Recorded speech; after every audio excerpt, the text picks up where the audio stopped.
जंग शुरू हुई थी रूस यूक्रेन के बीच। 1000 दिन बीत चुके, जंग तो जारी रही, लेकिन लोगों ने गंभीरता से लेना इसे छोड़ दिया था। लेकिन पिछले एक हफ्ते से फिर से ये युद्ध लोगों को डराने लगा है। दरअसल अमेरिका के एक फैसले ने आग को और भड़का दिया। अमेरिका ने यूक्रेन को लंबी दूरी की मिसाइल इस्तेमाल करने की इजाजत दे डाली, तो यूक्रेन ने भी रूस पर एक के बाद एक 6 मिसाइलें दाग दी। फिर क्या था, रूस ने भी जवाबी हमले पर यूक्रेन पर हाइपरसोनिक बैलिस्टिक मिसाइल से हमला कर दिया और अमेरिका समेत पश्चिमी देशों को यह चेतावनी भी दे डाली कि जो भी देश यूक्रेन की मदद कर रहे हैं वो उन पर भी हमला कर सकता है। इस बीच रूस ने परमाणु हथियार के इस्तेमाल से जुड़े शर्तें भी आसान करने का फैसला लिया। ऐसे में अब रूस यूक्रेन जंग में परमाणु हमले का अंदेशा भी बढ़ गया है। सवाल यह है, हालात क्या बेकाबू हो गए हैं और क्या हम परमाणु युद्ध के मुहाने पर खड़े हैं और भारत को इससे कितनी चिंता करनी चाहिए? आज आवाज अड्डा में करेंगे इसी पे खास चर्चा। हमारे पास जुड़ेंगे इस पूरे मामले के बेहद विशेषज्ञ मेहमान, लेकिन इससे पहले देखते हैं ये खास रिपोर्ट।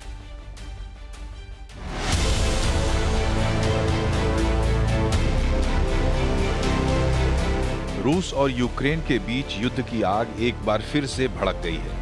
दोनों देशों ने जिस तरह एक दूसरे पर मिसाइलों से हमले किए हैं, उसे देखकर लगता है कि आने वाले दिनों में ये जंग और बढ़ने वाली है।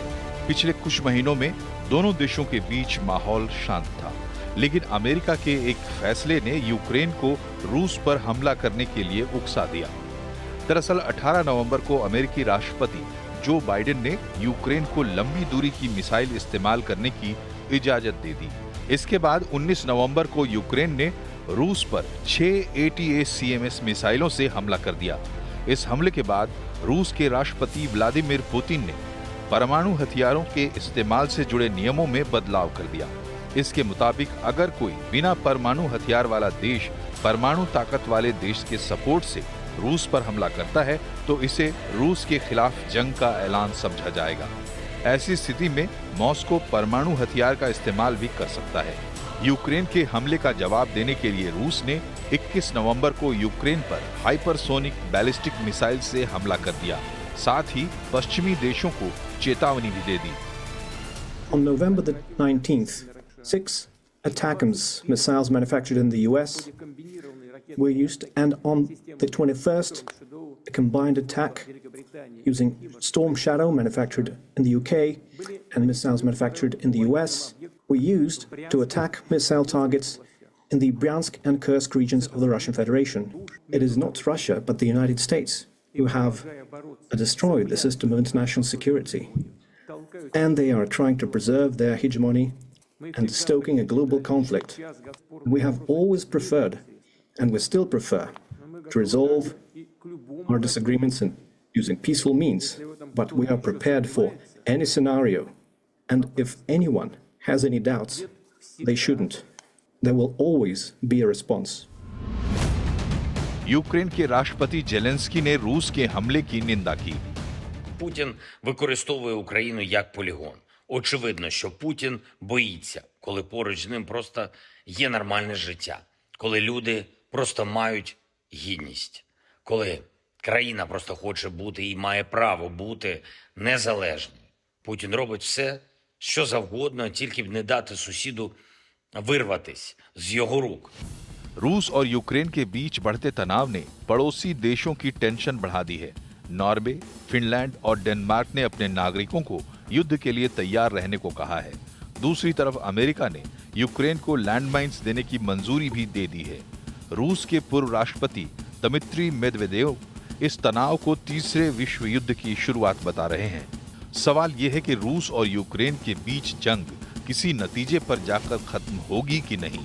क्या पश्चिमी देश इस जंग को भड़का रहे हैं? क्या रूस परमाणु हमले की हद तक जाएगा? और अगर परमाणु हमला हुआ तो क्या दुनिया इसके नतीजे भुगतने को तैयार है? इस रिपोर्ट को देखने के बाद आपको समझ में आ गया होगा कि आखिर हम इस मुद्दे पर आज चर्चा क्यों कर रहे हैं। जिस परमाणु हमले का जिक्र इस रिपोर्ट में किया गया, आपको परमाणु हमले का नाम सुनकर ही कई लोगों के दिल दहल जाते हैं, क्योंकि अभी भी जापान पर हुए परमाणु हमले को लोगों ने भूला नहीं। और ये इसलिए ज़्यादा बेहद अहम हो जाता है क्योंकि दुनिया में जितने भी परमाणु हथियार हैं उसमें सबसे ज़्यादा हथियार रूस के पास में है। दूसरा एक मुद्दा उठता है कि क्या हम वाकई तीसरे विश्व युद्ध के मुहाने पर हैं, यह भी एक सवाल उठेगा। और तीसरा कि भारत इससे किस तरह से अलग रह सकता है और अलग रहकर भी क्या अछूता रह सकता है क्या। आज इसी पर करें खास चर्चा। हमारे साथ जुड़ चुके हैं पूर्व डिप्लोमेट प्रभु दयाल साहब, जियोपॉलिटिक्स एक्सपर्ट नरेंद्र तनेजा जी, साथ ही साथ हमारे पास सुशांत सरिन जी हैं जो कि ORF के सीनियर फेलो हैं, और जियोपॉलिटिक्स एक्सपर्ट डॉक्टर सुब्रतो कमल दत्ता साहब हमारे साथ जुड़ चुके हैं। आप सभी मेहमानों का बहुत बहुत शुक्रिया हमारे इस खास शो में।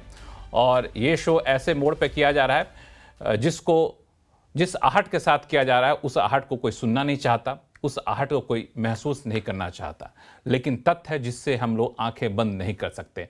प्रभु दयाल साहब, अचानक से पिछले एक हफ्ते में ऐसा क्या हो गया कि हर कोई एक्टिव हो गया? US एक्टिव हो गया, यूक्रेन एक्टिव हो गया, ब्रिटेन भी उधर से एक्टिव हो गया है और रूस तो जाहिर तौर पर एक्टिव है। क्या है माजरा? देखिए, जैसा आपने खुद जिक्र किया, ये सब अभी रविवार को जब अमेरिकन प्रेसिडेंट जो बाइडेन ने यूक्रेन को रूस में अंदर तक हमला करने के लिए अमेरिकी जो हथियार है, अमेरिका में निर्मित हथियार, उनका उपयोग करने की जो अनुमति दी, उसके बाद ये सब ज्यादा बढ़ गया। ये जो हथियार है ये American tactical missile system ATMS के नाम से जाने जाते हैं। और पिछले साल अक्टूबर में USA ने इन्हें यूक्रेन भेजा था, लेकिन यूक्रेन अनुमति मांगता रहा बाइडेन से कि हमको इसको इस्तेमाल करने की इजाजत दी जाए, लेकिन अभी तक इजाजत नहीं दी गई थी। अब बाइडेन साहब ने यूक्रेन को इजाजत दे दी कि तुम इनका इस्तेमाल कर सकते हो। तो ज़ेलेंस्की तो इसके इंतजार में। अब सुनने में आ रहा है कि जब उन्होंने कुछ ये इस तरह की मिसाइल्स फायर करने की तैयारी की, देखिए अभी कल ही रूस ने ब्रिटेन में बने storm shadow cruise missiles fire किए थे यूक्रेन ने, और रूस ने दावा किया कि 2 ऐसे मिसाइल्स गिरा दिए हैं। तो इससे ये देखने में आ रहा है कि जो युद्ध की गति है वो बढ़ती जा रही है, और प्रश्न उठ रहा है कि क्या अब दुनिया तीसरे विश्व युद्ध की तरफ जा रही है। एक बहुत अहम बात यह है कि प्रेसिडेंट पुतिन ने ये कहा है कि वो रशियन न्यूक्लियर डॉक्ट्रिन में परिवर्तन कर दे रहे हैं। इसका मतलब कि अगर कोई ऐसा देश सहायता करता है यूक्रेन की हथियार देकर, और वो देश खुद न्यूक्लियर पावर है, तो इसको वो रूसी जो लोग हैं, प्रेसिडेंट पुतिन, इसको न्यूक्लियर वॉर के तरह समझेंगे, और रशिया जो है इसका जवाब एक तरह से न्यूक्लियर वेपन इसे अपने एक सॉवरेनिटी पर इसे हमला कर मानेगा।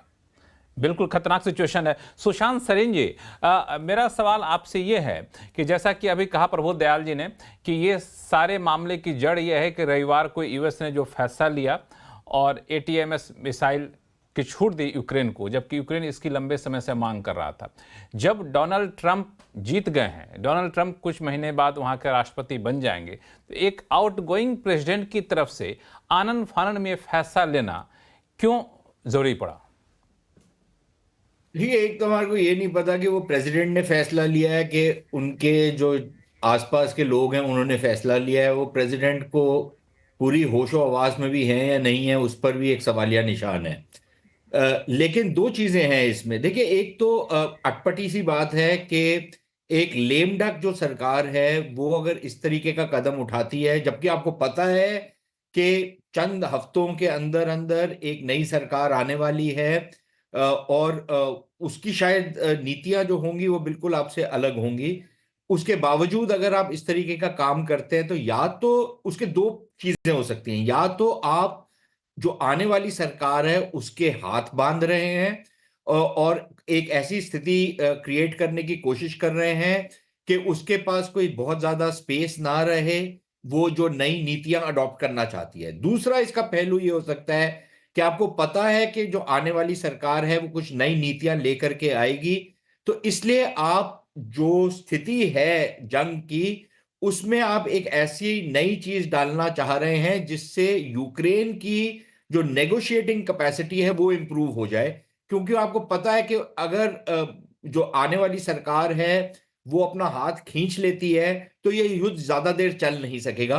तो अगर यूक्रेन के पास कुछ ऐसी उपलब्धियां हो जाए अगले चंद हफ्तों के अंदर, तो उसकी नेगोशिएटिंग जो पोजीशन है वो इंप्रूव हो जाएगी जब भी कोई सीज फायर या समझौते की तरफ बात जाएगी।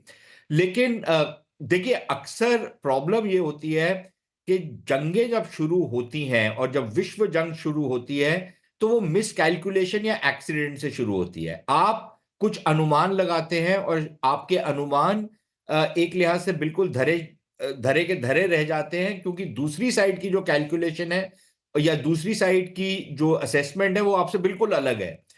और अगर वैसा स्थिति हो जाए तो फिर आप स्टंबल कर जाते हैं इनटू अ कॉन्फ्लिक्ट, एक बहुत बड़ी युद्ध में आप अंदर घुस जाते हैं।